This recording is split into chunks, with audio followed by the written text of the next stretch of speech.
सलाम नमस्कार सत श्री अकाल यारी मदद and a very good afternoon जी। ਤੁਹਾਡਾ ਸਾਰਿਆਂ ਦਾ ਬਹੁਤ ਵੈਲਕਮ ਇੱਕ ਵਾਰੀ ਫਿਰ ਮੇਰੇ ਪੇਜ ਦੇ ਉੱਤੇ। ਮੈਂ ਤੁਹਾਡੇ ਸਾਰਿਆਂ ਦਾ ਬਹੁਤ ਸ਼ੁਕਰਗੁਜ਼ਾਰ ਹਾਂ। ਸਾਰਿਆਂ ਨਾਲ ਪਹਿਲੇ ਤੇ ਤੁਸੀਂ ਮੇਰੀ ਲਾਸਟ ਪੋਸਟ ਜਿਹੜੀ ਪੰਜਾਬੀ ਚ ਹੈਗੀ ਜੀ ਕਿ how to save your computer life ਉਹ ਤੁਸੀਂ ਬਹੁਤ ਪਸੰਦ ਕੀਤੀ ਤੇ ਅੱਜ ਕੀ ਫਿਰ ਮੈਂ ਥੋੜਾ ਜਿਹਾ ਕੁਛ ਅੱਜ ਲੈ ਕੇ ਆਇਆ। ਅੱਜ ਦਾ ਜਿਹੜਾ ਟੌਪਿਕ ਸਾਡਾ ਹੈਗਾ ਕਿ how to save your data, ਆਪਣੇ ਡਾਟੇ ਨੂੰ ਤੁਸੀਂ ਕਿਵੇਂ ਸੇਵ ਕਰ ਸਕਦੇ ਹੋ। ਦੇਖੋ ਮੇਰੇ ਖਿਆਲ ਦੇ ਵਿੱਚ ਡਾਟਾ ਨੂੰ ਸੇਵ ਕਰਨ ਦੇ ਬਹੁਤ ਸਾਰੇ ਤਰੀਕੇ ਹੈਗੇ ਨੇ, ਕਿਉਂਕਿ ਤੁਹਾਡੇ ਜਿੰਨੇ ਵੀ ਡਾਕੂਮੈਂਟ ਤੁਸੀਂ ਜਿਹੜੇ ਕੰਮ ਕਰਦੇ ਹੋ ਆਪਣੇ ਕੰਪਿਊਟਰ ਦੇ ਉੱਤੇ ਉਹ ਤੁਹਾਡੇ ਵਾਸਤੇ ਬਹੁਤ ਇੰਪੋਰਟੈਂਟ ਹੁੰਦਾ। ਉਹ ਡਾਕੂਮੈਂਟਸ ਹੋਣ, ਤੁਹਾਡੇ ਪਿਕਚਰਸ ਹੋਣ, ਤੁਹਾਡੇ ਸੌਂਗਸ ਹੋਣ, ਤੇ ਇੱਥੇ ਮਸਲਾ ਆਉਂਦਾ ਕਿ ਉਹਨੂੰ ਸੇਵ ਕਿਵੇਂ ਕੀਤਾ ਜਾਏ।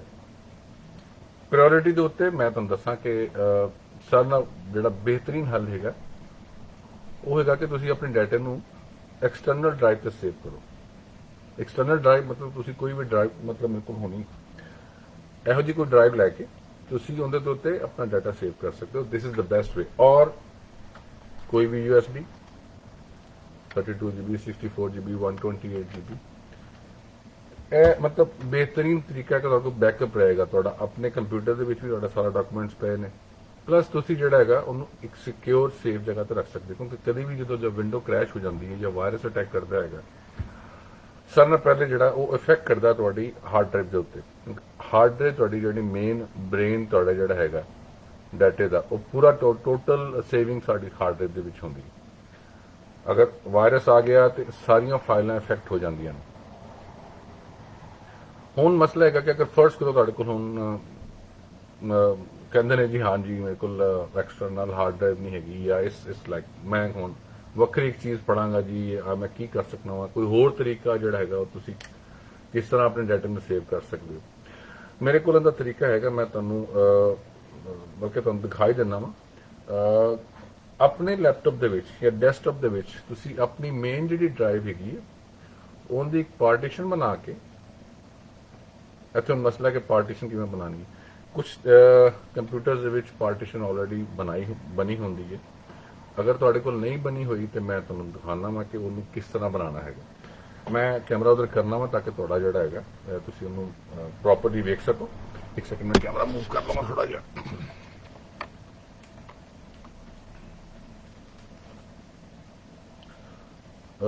ਉਮੀਦ ਕਰਾਂ ਤੁਹਾਨੂੰ ਕੰਪਿਊਟਰ ਨਜ਼ਰ ਆ ਰਿਹਾ ਹੋਣਾ। ਇੱਥੇ ਮੈਂ ਥੋੜਾ ਜਿਹਾ ਕੰਪਿਊਟਰ ਦਾ ਮੂਵ ਇੱਧਰ ਕਰ ਦੇਣਾ ਵਾ ਤਾਂ ਕਿ ਇਹ ਥੋੜਾ ਜਿਹਾ ਹੋਰ ਨਜ਼ਰ ਆ ਜਾਵੇ। ਦੇਖੋ ਸਾਰਿਆਂ ਨਾਲ ਪਹਿਲੇ ਮਾਈ ਕੰਪਿਊਟਰ ਰਾਈਟ ਕਲਿਕ ਕਰਕੇ ਇਹਦੇ ਚ ਜਿਹੜੀ ਸੈਕੰਡ ਆਪਸ਼ਨ ਹੁੰਦੀ ਹੈ ਮੈਨੇਜ ਦੀ ਆਪਸ਼ਨ ਵਿੱਚ ਜਾਣਾ। ਤੁਸੀਂ ਮੈਨੇਜ ਦੀ ਆਪਸ਼ਨ ਤੇ ਜਾਣ ਤੋਂ ਬਾਅਦ ਸੈਕੰਡ ਲਾਸਟ ਆਪਸ਼ਨ ਹੈਗੀ ਹੈ ਡਿਸਕ ਮੈਨੇਜਮੈਂਟ ਦੀ। ਤੁਸੀਂ ਜਦੋਂ ਡਿਸਕ ਮੈਨੇਜਮੈਂਟ ਨੂੰ ਖੋਲੋਗੇ ਤੇ ਤੁਹਾਡੀ ਜਿਹੜੀ ਮੇਨ ਜਿਹੜੀ ਤੁਹਾਡੀ ਹਾਰਡ ਡਰਾਈਵ ਹੈਗੀ ਉਹ ਤੁਹਾਨੂੰ ਉੱਥੇ ਸ਼ੋਅ ਕਰੇਗੀ ਕਿ ਜਿਸ ਤਰ੍ਹਾਂ ਉਹਨਾਂ ਦੀ ਹਾਰਡ ਡਰਾਈਵ ਹੈਗੀ ਹੈ 237 ਗੀਗਾਬਾਈਟ, ਮਤਲਬ 260 ਦੀ ਟੋਟਲ ਹੈਗੀ ਸੀ। ਉਹ ਕਹਿੰਦੇ ਆਲਰੇਡੀ ਵਿੰਡੋ ਇੰਸਟਾਲ ਹੋਈ ਹੈ ਤੇ ਟੋਟਲ ਇਸ ਵਕਤ ਬਾਕੀ ਰਹਿ ਗਏ ਨੇ ਜਿਹੜੀ ਰਜਿਸਟਰੀ ਫਾਈਲ ਆ ਕੱਢ ਕੇ 237 ਗੀਗਾਬਾਈਟ। ਇੱਥੇ ਤੁਸੀਂ ਜਾ ਕੇ ਹੁਣ ਰਾਈਟ ਕਲਿਕ ਕਰਨਾ ਹੈਗਾ ਤੇ ਜਿਹੜੀ ਆਪਸ਼ਨ ਥੱਲੇ ਆਏਗੀ ਸ਼ਰਿੰਕ ਵੋਲਿਊਮ।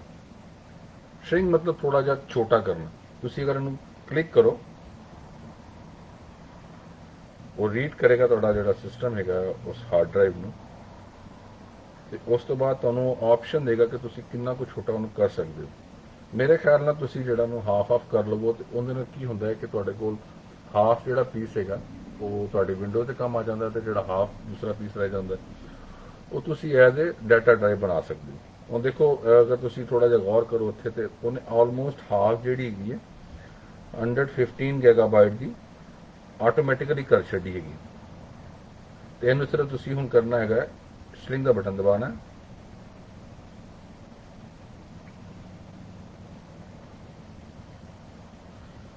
ਬਟਨ ਦਬਾ ਕੇ ਤੇ ਥੋੜਾ ਜਿਹਾ ਪ੍ਰੋਸੈਸ ਲੈ ਕੇ ਆਟੋਮੈਟਿਕਲੀ ਇਸ ਵਕਤ ਪਾਰਟੀਸ਼ਨ ਕਰ ਰਿਹਾ। ਤੁਹਾਡੇ ਜਿਹੜੀ ਮੇਨ ਡਰਾਈਵ ਹੈਗੀ ਹੈ ਉਹਨੂੰ ਦੋ ਹਿੱਸਿਆਂ ਦੇ ਵਿੱਚ ਡਿਵਾਈਡ ਕਰ ਰਿਹਾ। ਇੱਕ ਫਿਊ ਮਿੰਟਸ ਨਾਓ ਦੇਖੋ ਹੁਣ ਉਸ ਤੋਂ ਬਾਅਦ ਤੁਹਾਡੇ ਕੋਲ ਜਿਹੜੀ ਨਾ ਸੈਕੰਡ ਡਰਾਈਵ ਆ ਜਾਏਗੀ ਉਹ ਹੈਗੀ ਹੈ ਸਪੇਸ ਤੁਹਾਨੂੰ ਖਾਲੀ ਮਿਲ ਜਾਏਗਾ ਇੱਥੇ। ਤੁਸੀਂ ਜਿਹੜਾ ਹੈਗਾ ਇਹਨੂੰ ਸਿਰਫ ਰਾਈਟ ਕਲਿਕ ਕਰਨਾ ਹੈਗਾ। ਰਾਈਟ ਕਲਿਕ ਕਰਨ ਤੋਂ ਬਾਅਦ as a new sample volume click that, go to next, then go next and here ਇੱਥੇ ਜਿਹੜਾ ਤੁਸੀਂ ਉਹ ਉਹਦਾ ਨਾਮ ਕੋਈ ਵੀ ਪਾ ਸਕਦੇ ਹੋ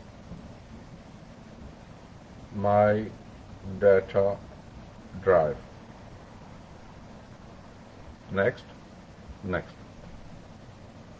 ਇਹਨੂੰ ਫਾਰਮੈਟ ਕਰੇਗਾ ਫਾਰਮੈਟ ਕਰਨ ਤੋਂ ਬਾਅਦ ਅਗਰ ਤੁਸੀਂ ਵਾਪਸ ਹੁਣ ਦੁਬਾਰਾ ਜਾਓ ਇਹਨੂੰ ਤੁਸੀਂ ਹੁਣ ਮਿਨੀਮਾਈਜ਼ ਕਰ ਦਿਓ ਮਿਨੀਮਾਈਜ਼ ਕਰਨ ਤੋਂ ਬਾਅਦ ਤੁਸੀਂ ਮਾਈ ਕੰਪਿਊਟਰ ਤੇ ਜਾਓ ਦੇਖੋ ਤੁਹਾਡੀ ਹੁਣ ਪਾਰਟੀਸ਼ਨ ਜਿਹੜੀ ਹੈਗੀ ਉਹ ਇੱਕ ਡੀ ਡਰਾਈਵ ਦੇ ਵਿੱਚ ਆ ਚੁੱਕੀ ਹੈ ਡੀ ਡਰਾਈਵ ਹੁਣ ਤੁਸੀਂ ਇਹਦੇ ਦੇ ਵਿੱਚ ਆਪਣਾ ਜਿਹੜਾ ਡਾਟਾ ਉਹ ਸੇਵ ਕਰ ਸਕਦੇ ਹੋ ਐਜ਼ ਸਿਮਿਲਰ ਤੁਹਾਡੀ ਜਿਹੜੀ ਹੈਗੀ ਹੈ ਮੈਂ ਵਾਪਸ ਕੈਮਰਾ ਲਗਾ ਦਵਾਂ